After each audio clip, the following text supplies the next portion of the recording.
જ્યારે મહિષાસુરે દેવોને પરાજિત કર્યા ત્યારે ઇન્દ્ર અને દેવો હિંમત હારી ગયા હતા. પણ એ સમયે બૃહસ્પતિજી એક અદ્ભુત રણનીતિ આપી.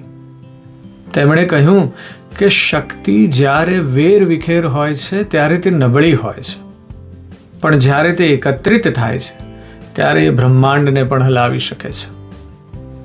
આ આજની કોર્પોરેટ દુનિયા કે કેરિયર માટે એટલું જ સાચું છે.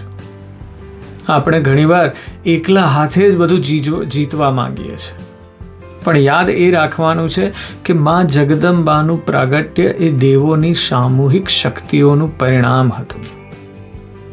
તમારી સમસ્યા ગમે તેટલી મોટી હોય, જો તમે તમારી શક્તિઓને કેન્દ્રિત કરો અને સાચી દિશામાં મહેનત કરો તો સફળતા નિશ્ચિત છે.